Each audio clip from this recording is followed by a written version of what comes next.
Hi, this is Kathy Weymouth from Two in the Temple, and this is part 2 in a short series called Too High Expectations of Yourself. I think I've opened up a can of worms because I realized that there's so many things I could talk about with this. And I was like, maybe this could become a mini course. So that's a thought for in the future. So this is part 2. So make sure if you haven't watched part 1, go back and you can find it on YouTube, on Two in the Temple YouTube channel. And I started this series thinking, this causes a lot of heartache when we have such high expectations of ourselves, because generally we're disappointed or feeling guilty or full of shame or blanketed with all these negative emotions. And so I thought maybe I could encourage you to maybe lower your expectations of yourself just a little bit if you do have very, very high expectations.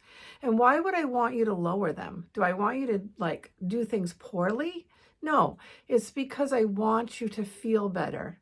My heart is for women to just have a better life, have more peace, have more order in your life, and feel more relaxed. And this life is just so full of dynamics and things that are changing all the time. So I just really want you to feel better and to be happier or more peaceful. Okay, so I asked you to reflect on 5 things last week, and then I realized, you know what, I probably should talk about each one in a video. I think I'm going to make this several part series. So I asked you, do you struggle with knowing that you are a human with limits? And I'm going to talk about that today. I also asked you what emotions come up when you don't do something so well, when you didn't meet your expectations. Number 3, what would it be like if you were able to give yourself more grace and not have such high expectations? How would that change your life? Number 4, do you want your life to change? Are you willing to take some reflection and some actions? And then how is this related to boundary setting?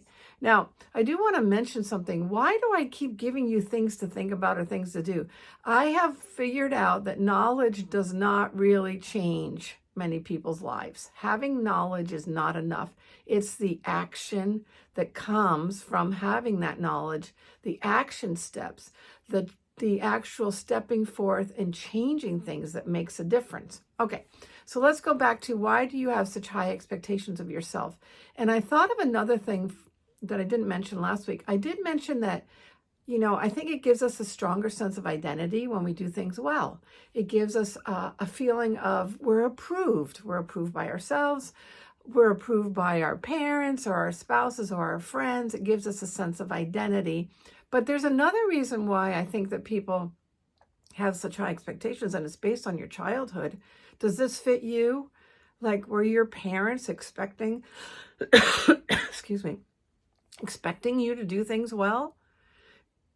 Did you have to, when you did the dishes, were they inspected? When you cleaned up your room, was it inspected? So that might be another thing that's related to you. Those expectations were put on you in childhood. Then I think some people are just born this way. Were you born to be one that has high expectations? Okay, so let's stop for a second on the why are you like this? And let's talk about number 1 question I asked last week. Do you struggle with knowing and accepting that you are human and you have limitations? Okay, so I wanted to just brainstorm about that. So you know what? You're a human. You are not superwoman or superman. You are not God. You are not perfect. You were not built that way. So to pursue that is to pursue something other than who you are. You are a human being with limitations. You cannot do everything well. I'm sorry. You can't. That's why we need each other. Some people are better at some things and some are better at other things. And so we work together as a community or as a family. And you cannot do everything perfectly. You're a human being with strengths and weaknesses. So I think part of our struggle is accepting that. Do you struggle with accepting that you have weaknesses, that you are limited? So I wanted to just ask you, what are you good at? Think about those things. What are you good at? And what are you not so good at? it's okay to not be so good at something. If you're not good at cooking, brainstorm options like doing takeout one day a week, maybe swapping meals with a friend, maybe throwing just a bunch of stuff in the crock pot and putting it on in the morning when you go to work. Like, you don't have to be great at cooking to eat well. And it is important to eat well. So what about cleaning? You could brainstorm hiring someone to clean so that you don't have to do it, or swapping with a friend that she cleans for you and you do something else for her that you're good at, that you like to do. Okay, so I just want to acknowledge that you are a limited person. You cannot be good at everything. You can be good at some things, and you want to capitalize on those. And the ones that you're not so good at, you either need to work at getting better. Like if you're not good at time management, or like say you run late and you need to pick up your kids after school. Well, that's something you really could work on. And how can you do that? You could use your tools. Use your cell phone to put a reminder alarm on that you need to leave. Give yourself a few extra minutes before you have to leave to go pick up the kids at school. That's something you need to be good at. So you don't want to give yourself permission to be just okay at some things.